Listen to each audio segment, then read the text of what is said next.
대림절 세 번째 주일입니다. 이 계절은 성탄의 계절이기도 하고 또 새해를 앞둔 세모이기도 해서 사유가 대단히 분주하게 돌아가는 절기입니다. 이 계절이 되면은 모든 사람들이 많은 문자를 받습니다. 예전에는 카드를 많이 받았는데 이제는 문자로 대신합니다.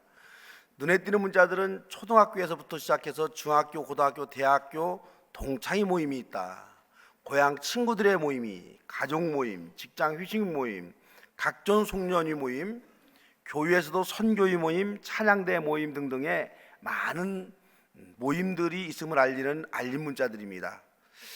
아마 지금쯤 괜찮은 음식점들은 모두 예약이 다 끝났을 것입니다. 이러한 이유로 우리의 몸과 마음이 들뜨고 분주한 계절입니다. 이 바쁜 계절에 우리 크리스찬들은 어떤 모임에 우선순위를 두어야 하고 어떤 모임이 더 중요한 모임인가 순서를 정해보는 것도 삶의 지혜가 됩니다. 오늘은 분주하고 마음이 들뜨는 계절에 우리 크리스찬의 발걸음은 어디로 향해야 하는지 한번 생각해 보려고 합니다. 먼저 이 계절에 자주 쓰는 단어 하나를 정확히 정리해 봅니다. 여러분, 크리스마스란 단어하고 성탄절이라는 단어가 어떻게 다를까요? 다르지 않고 동일합니까? 크리스마스와 성탄절은 같은 말로 사용되지만 사실은 미묘한 차이가 있습니다. 크리스마스는 크리스와 마스가 합성된 단어입니다. 그래서 크리스는 크라이스트, 그리스도를 말합니다. 마스는 라틴어인 미사를 말합니다. 그래서 크리스마스는 예수 그리스도와 미사가 합성된 단어입니다. 그래서 지금도 가톨릭에서는 예배를 미사라고 하죠. 그래서 크리스마스는 예수 그리스도를 예배한다, 이런 의미가 강합니다. 그런데 성탄절은 예수 그리스도가 탄생한 날, 거룩한 분이 탄생한 날을 말합니다. 그래서 탄생에 중점을 두면은 예수님의 생일을 축하한다, 이죠. 정리해 본다고 한다면 크리스마스라는 단어는 예배가 강조되는 단어이고 성탄절은 축하, 축제, 잔치가 강조되는 단어입니다. 어느 것이 좀 더 정확하게 이 계절에 맞는 단어입니까? 크리스마스, 즉 예수 그리스도를 예배한다, 그 뜻이 여러분 정확합니다. 우리가 크리스마스, 성탄절을 혼용해 쓰지만은 크리스찬들은 이 미묘한 차이점을 잘 알고 있어야 돼요. 그래서 어렸을 때는 이 계절을 축하하고 들떠서 축제하면서 보냅니다. 어른이 되어서는 이 계절을 제대로 이해하고 예수 그리스도를 예배하는데 집중할 수 있어야 합니다. 이렇게 정리해놓고 보면요, 세상 사람들은 성탄절을 지키죠. 축하하고 잔치하고 얼마나 흥겨운 잔치들이 세상에서 많이 벌어집니까? 우리 크리스찬들은요, 크리스마스를 보내야 됩니다. 예배에 우리가 집중해야 됩니다. 오늘 읽은 신약 성경은 예수님이 명절이 되어서 예루살렘에 올라갔다, 이렇게 말하고 있습니다. 유대인들은 보통 1년에 5개의 명절을 지킨다고 합니다. 불임절, 유월절, 오순절, 초막절, 수전절인데요, 이 5개의 명절 중에서 어느 명절에 예수님이 올라갔는지 이 부분은 잘 모릅니다. 하지만 대부분 유대인 남자들은 유월절, 칠칠절, 초막절에 예루살렘으로 올라가서 명절을 지냅니다. 여기에 본다고 한다면 본문의 명절은 유월절, 칠칠절, 초막절 중에 하나일 것으로 그렇게 우리가 추정해 봅니다. 이런 명절에는 유대인들이 예루살렘에 있는 성전에 모여서 제사를 드렸습니다. 예배를 드렸다, 이런 말입니다. 제사를 흘린 후에 이들은 흥겹고 즐거운 잔치를 벌입니다. 예수님이 명절에 예루살렘에 갔다고 한다면 예수님도 제사에 참여했다, 이런 뜻입니다. 제사를 드린 후에 예수님도 사람들과 어울려 흥겹게 먹고 마시는 축제 시간을 가질 법도 합니다. 그런데 예수님은 흥겹게 사람들과 어울려 잔치하는 자리에 참여하지 아니하고 엉뚱한 곳으로 발길을 돌립니다. 예수님이 찾아간 곳은 양문이라고 부르는 문 옆에 베데스다라고 이름하는 연못입니다. 우리 전주에도 보면은 동문, 서문, 남문, 북문 등이 있듯이 예루살렘에도 여러 개의 문들이 있었습니다.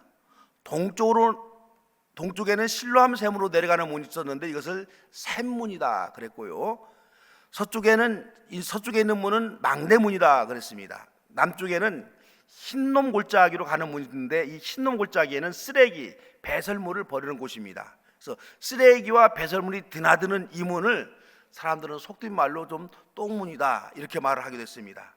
북쪽에 있는 문은 성전에 이르는 문으로서 제물인 양과 염소가 들어가는 그런 문입니다. 그래서 이 문을 양문이라고 불렀고, 유대인들은 이 성전으로 통하는 양문을 가장 중요하게 생각을 했습니다.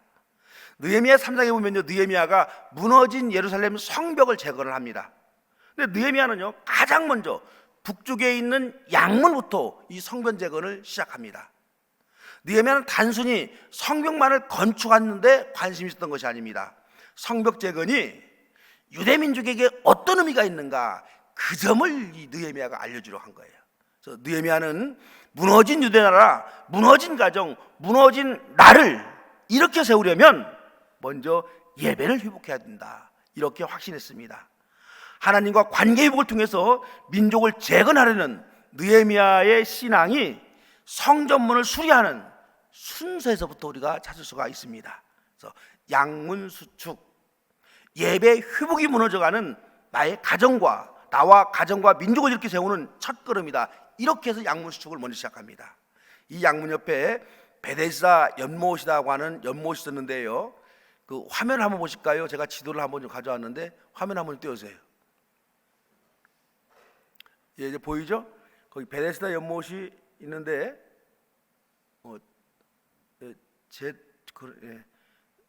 커서는 잘 안 보이는데 그 템플이라고 써 있는 거기가 성전이고, 그 옆에 바로 베데스다 연못이 있습니다.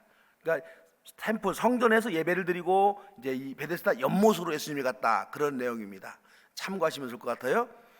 근데 이 베데스다라는 말은 은혜의 집이다, 이런 말이에요. 은혜의 집이다. 이 연못에 얽혀 있는 한 가지 전설이 있습니다. 연못에 잠잠한 물이 갑자기 소용돌이 칠 때가 있습니다. 사람들은 그 소용돌이가 천사가 내려와서 물을 요동하게 만든다, 이렇게 생각했어요. 이렇게 물이 요동을 칠 때 그 못에 제일 먼저 들어간 사람은 그 어떤 불치병이라도 낫는다, 이런 전설이 있습니다. 이 전설이 진짜였는지 전설에 불과했는지는 지금도 자료로는 확인할 길이 없습니다. 다만 예수님 당시에는 이 전설을 믿은 많은 환자들이 이 연못에 모여 있었던 것은 분명합니다. 모인 사람들은 물이 소용돌이 치기만을 하염없이 기다리고 있었습니다. 물이 요동하기만 하면 먼저 연못에 뛰어 들어가서 치유받겠다, 이런 생각입니다. 이런 이유로 많은 병자들은 긴장하면서 이 연못가에 모여 있습니다. 이 베데스다 연못 옆에 누워있고 앉아있는 병자들이 많이 있었습니다. 이들은 명절이 돌아왔는데도 제사나 잔치에는 관심이 없었습니다. 그저 천행이라도 물이 동할 때 연못 속에 빨리 들어가서 자신의 몹쓸 병을 고치겠다, 이런 생각들 뿐입니다. 그곳의 사람들은 명절 제사, 명절 잔치에 참여하지 못하는 버려진 사람들입니다. 예수님과 다른 사람들이 명절을 지키는데 다른 점이 있다고 한다면 바로 이런 겁니다. 예수님도 다른 사람들과 마찬가지로 제사를 드렸습니다. 여기까지는 참 동일합니다. 사람들은 제사를 드린 후에 즐겁고 흥겨운 축제 시간을 보냅니다. 하지만 예수님은 명절에 즐기는 흥겨운 잔치에 관심이 없었습니다. 이 점이 다릅니다. 베데스다 연못, 환자들로 우글거리는 곳, 사람들의 관심에서 멀어진 그곳을 예수님이 찾아갑니다. 그곳에는 건강한 사람들이 즐기는 제사와 축제의 잔치와는 너무도 대조적입니다. 모두가 슬픈 모습으로 삶을 힘겨워하는 병자들이 실험하는 곳입니다. 소경, 안전뱅이, 혈기 마른 자, 각종 질병으로 고생하는 사람들이 진짜인지 가짜인지 확인할 길이 없는 전설 이야기에 희망을 건 사람들입니다. 치료할 돈과 능력이 없어서 요행을 바라보고 살아가는 사람들, 예수님의 발길은 축제 시간에 재미와 환희를 맛볼 수 있는 그런 장소를 뒤로하고 사회의 그늘진 곳, 어두운 곳을 향하였습니다. 왁작지껄한 잔치자리를 유면하고 사랑이 필요한 곳, 섬김이 필요한 곳, 돌봄이 필요한 곳을 예수님은 찾아가십니다. 이 예수님의 모습에서 우리는 큰 교훈을 얻을 수가 있습니다. 예수님의 제자인 우리들은 예배와 축제가 어우러진 이 계절을 어떻게 시간 보내야 하는지 알 수가 있습니다. 먼저 우리 크리스찬들은요, 이 계절에 예배에 집중해야 합니다. 기독교는 구약에서 제의와 말씀을 그대로 가져왔습니다. 오늘 구약 성경 본문은요, 솔로몬 왕이 성전을 완공하고 제사드리는 장면입니다. 솔로몬은 7일 동안 백성들과 함께 하나님께 제사를 드렸습니다. 제사에 참여한 온 백성들은 이 제사를 통해서 다윗 왕과 이스라엘에게 베푸신 하나님의 은혜를 깨닫게 됩니다. 제사에 참여한 백성들은 주님의 은혜로 인해서 진심으로 기뻐하고 흐뭇한 마음으로 각자 자기의 집으로 돌아갔다, 그렇게 기록하고 있습니다. 하나님이 이 민족과 함께하고 있음을 제사를 통하여 확신한 백성들은 너무도 기쁘고 평안해졌습니다. 그래서 제사에 참여한 백성들은 그 감동과 감격을 가슴에 담고 행복한 마음으로 자기들의 집으로 돌아갔다, 그런 의미입니다. 저는 개인적으로 솔로몬을 별로 좋아하지 않습니다. 솔로몬은 너무 포장된 사람이에요. 실제로는 평화의 좋은 시절의 왕이 되어서 그 평화를 누리다가 후손들에게는 오히려 분열과 충돌을 물려준, 이게 아주 나쁜 왕입니다. 솔로몬의 우상 숭배는 오랜 시간 동안 후손들에게 이어져서 하나님을 대단히 서운하게 했습니다. 하지만 솔로몬이 온 백성들과 함께 성전에 제사 드리는데 기초를 놓았다, 이 점은 좀 높게 평가가 됩니다. 솔로몬은 이스라엘 백성들의 행복이 하나님께 제사 드림에 있다, 이 사실을 백성들에게 깊이 심어준 왕입니다.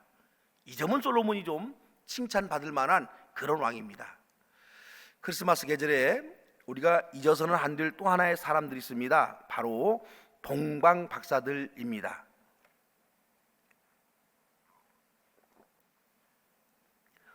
박사라고 번역해 놓긴 했지만은요, 사실은 이들은 별을 보고 점을 치며 살아가는 점성가들입니다. 점성술사들.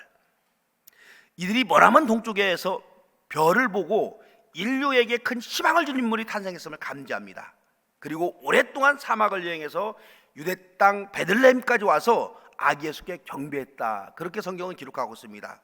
우리가 이 계절에 특별히 동방 박사들을 기억해야 되는 이유가 있습니다.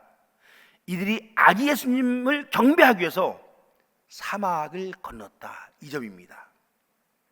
요즘 말로 말하면 예배하기 위해서 사막을 건넜다. 여러분, 이 사막 여행이라는 것은 결코 만만한 여행이 아닙니다. 사막을 여행하기 위해서는 강렬한 태양과 싸워야 합니다. 갈증, 목마름과도 싸워야 합니다.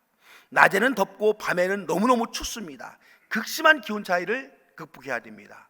사막에 강도를 만날 위험도 있습니다. 사막에 독충을 만날 수도 있습니다. 그 무서운 모래바람도 만날 수가 있습니다. 사막 여행이라는 너무도 많은 어려움이 따르기 때문에요, 보통은 그 어떤 큰 이익이 주어져야만 사막을 여행합니다. 그런데 이 동방의 박사들은 인류를 구원할 그 어떤 인물을 만나고자 예배하기 위해서 위험스러운 사막 여행을 시작을 했습니다. 제가 미국에서 목회할 때요, 제가 목회하던 목회가 로스앤젤레스라는 도시에 있었습니다.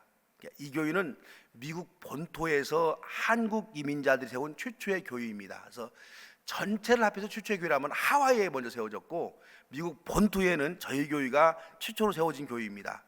근데 이곳에서 샌프란시스코까지는요, 서울에서 부산 거리보다 조금 더 먼 거리입니다. 그래서 빨리 달려도 8시간 정도 걸리고 천천히 달리면 9시간 정도가 걸리는 아주 먼 거리입니다. 근데 이민 초기에요, LA에 있는 우리 교회에 샌프란시스코에 사는 이민자들이 주일마다 예배하러 왔습니다. 물론 예배는 미국 교회에서 예배드려도 문제가 되지 않습니다. 하지만 초창기 이민자들은 한국말로 드리는 예배에 참석하고 싶어서 그 전날 출발합니다. LA에서 하룻밤을 자고 한국 교민들과 함께 한국말로 예배드리고 점심 먹고 그리고 다시 샌프란시스코로 돌아갔다, 이런 기록이 있어요. 우리 신앙의 선배들은 예배를 드리기 위해서 이런 열심들이 있었습니다. 대단한 신앙입니다. 이런 신앙의 선배들을 보면서 저와 여러분이 반성할 점이 참 많이 있습니다.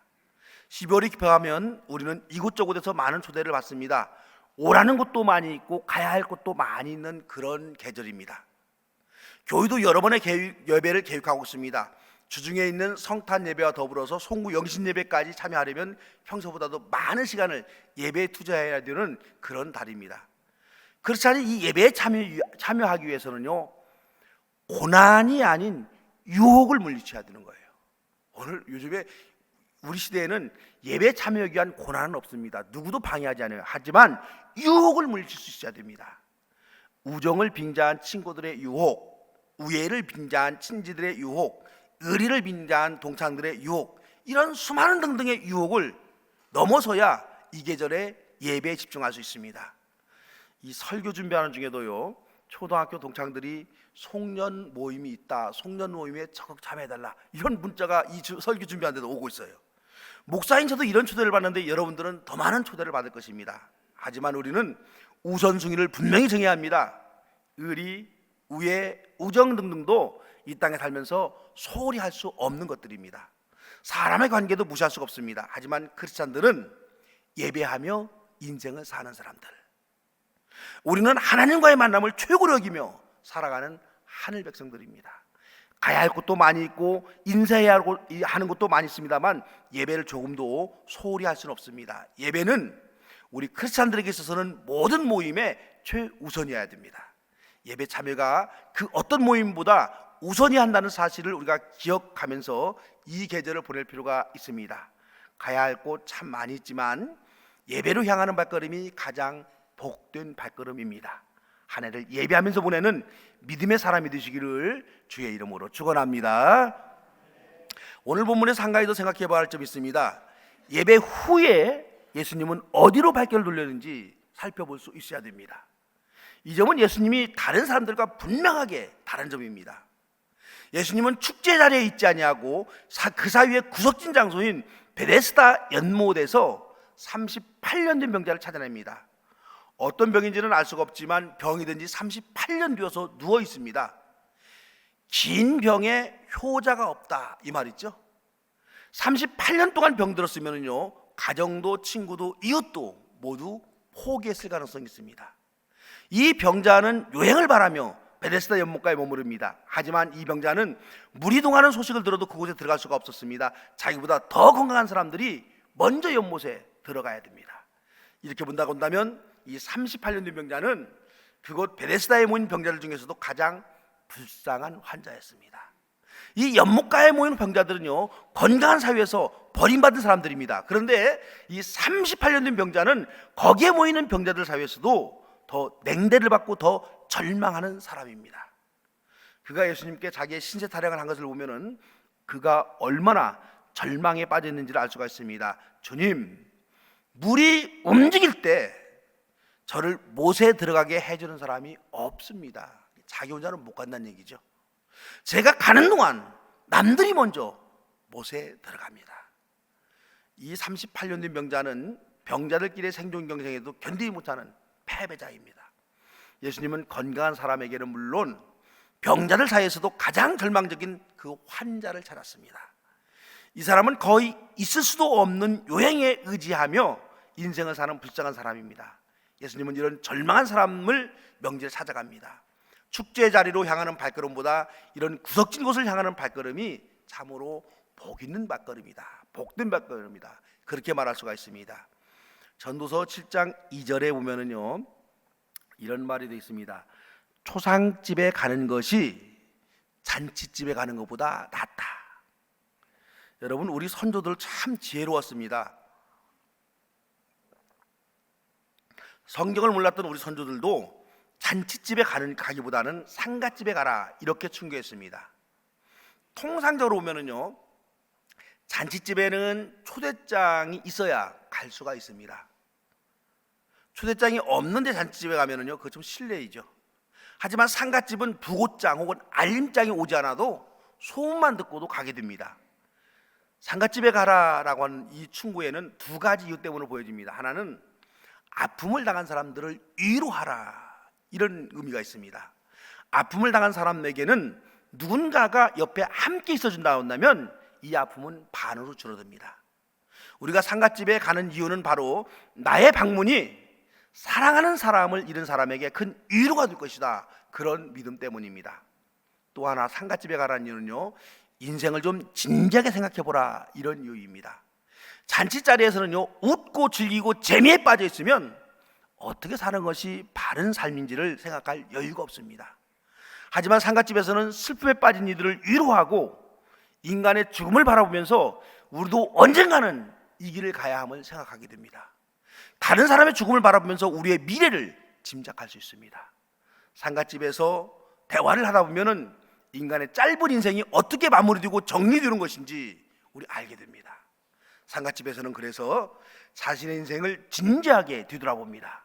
고난의 현장, 그늘진 곳, 슬픔을 당한 그곳에서 인생을 우리는 숙고하게 됩니다. 그러므로 지혜로운 사람들은 기름진 옷과 빛깔 좋은 술, 흥겨운 춤과 노래가 있는 잔치의 자리보다는 눈물이 있고 아픔이 있는 그늘진 현장으로 달려갑니다.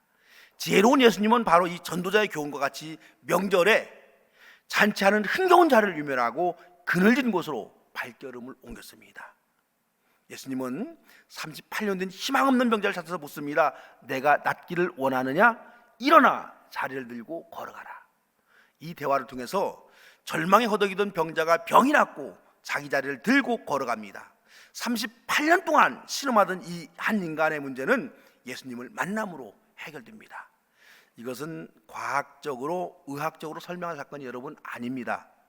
한 버림받은 인간에게 쏟아진 예수님의 사랑은 과학이 주지 못하는 변화를 그 사람에게 가져다 줬다 하는 진실을 말하고 있습니다.